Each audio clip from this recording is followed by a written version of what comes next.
Guddi am na boroom. Xewe était une jeune fille qui vivait à Fann Hock. À l'époque, ce quartier de Dakar n'était encore qu'un petit village. Les parents ne craignaient rien pour leurs enfants lorsque ceux-ci rentraient tard. À l'aube de son 12e hivernage, Xewe assistait cette nuit-là à son tout premier Tandber. Le spectacle avait été si enchanteur qu'elle en oublia l'heure qui passait. Il était presque minuit lorsqu'elle se décida à rentrer. Alors qu'elle arrivait dans sa ruelle, de mystérieux bruits de sabots et de grelots se firent entendre. Clink, clink, coq, clink, clink, coq, clink, clink, coq, clink, clink, coq. Elle regarda autour d'elle, mais ne vit rien. Croyant à un tour de son imagination, elle poursuivit son chemin. Cependant, les bruits se rapprochèrent et semblaient la suivre. Xewe hâta le pas. Elle aperçut enfin sa maison et le grand manguier qui la protégeait. Puis, elle distingua une silhouette blanche, presque aussi grande que l'arbre. Curieuse et téméraire, Xewe s'avança plus près. Devant elle se dressait un cheval gigantesque, majestueux. Il était entièrement blanc et brillait dans la nuit, illuminant ainsi la petite ruelle de Fann Hock. De plus, il n'avait qu'un seul pied. Comment était-ce possible? Xewe était fasciné. Soudain, le cheval parla d'une voix grave comme un être humain. « Que fais-tu dehors? Ne sais-tu pas qu'il est interdit de sortir le jeudi soir? Sais-tu qui je suis? Serais-tu le Gdaour, le génie protecteur de Dakar? C'est ainsi que l'on m'appelle. Mais mon vrai nom est Duk Daoud Mbaye. Sois rassuré, je ne te ferai aucun mal. Sais-tu où j'habite? Non, répondit la jeune fille. Ma demeure est l'île aux serpents. C'est de là que je protège mes enfants, qu'ils soient humains ou animaux. Tu découvrir mon royaume? Xewe avait déjà entendu parler de ce génie bienveillant. Elle savait qu'elle pouvait lui faire confiance.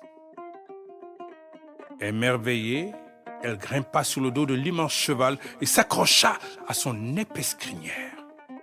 Ils s'élevèrent dans les airs et survolèrent l'océan en direction de l'île aux serpents. La mer scintillait de milliers de méduses et d'algues aux couleurs chatoyantes qui éclairaient les profondeurs. Xewe vit des baleines, des requins blancs, des dauphins, tous chantaient en chœur « Mbaye, Mbaye, Mbaye, Mbaye » pour montrer leur respect et leur admiration pour le génie. Seul Gaïndé Géej, l'adversaire redouté de Lëg Daour, ne se soumet pas à cette révérence. Après ce fascinant voyage, Lëg Daour et Xewe arrivèrent à l'île aux serpents, qui était éclairée par la pleine lune. Ce soir-là, la fête du Goumbé battait son plein. Les génies de l'île chantaient, dansaient, festoyaient. Même les poissons et autres créatures marines étaient sortis de l'eau pour se joindre à la célébration. Goumbelen, dañuy Goumbé, Goumbelen, dañuy Goumbé, Goumbé, baaxu maam la. Goumbelen, dañuy Goumbé, Goumbelen, dañuy Goumbé, Goumbé, baaxu maam la. Xewe dansa jusque tard dans la nuit. Bientôt le soleil allait se lever. Les animaux, génies et esprits regagnèrent leur monde. Le vacarme laissa place au silence et au bruit des vagues sur l'île aux serpents. On aurait dit qu'il ne s'était jamais rien passé. Lëg Daour prévint Xewe. Il est temps pour toi de rejoindre les tiens. En un souffle, Xewe se retrouva devant son manguier, là où tout avait commencé. Le Gdaour s'adressa à elle une dernière fois. Sortir tard le soir peut t'exposer à bien des rencontres. Quelquefois, ce sont mes enfants que tu croiseras. Et certains d'entre eux ne seraient pas aussi bienveillants. Mais souviens-toi, tant que vous l'honorerez, le Gdaour veillera. Goudi amna borom! Puis il s'évanouit dans l'aube naissance. Goudi amna borom. Goudi amna borom.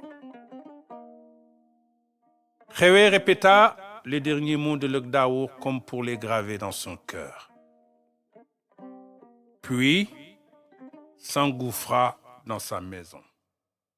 Cette rencontre extraordinaire lui avait ouvert les portes d'un autre monde, celui des génies qui veillent sur nous.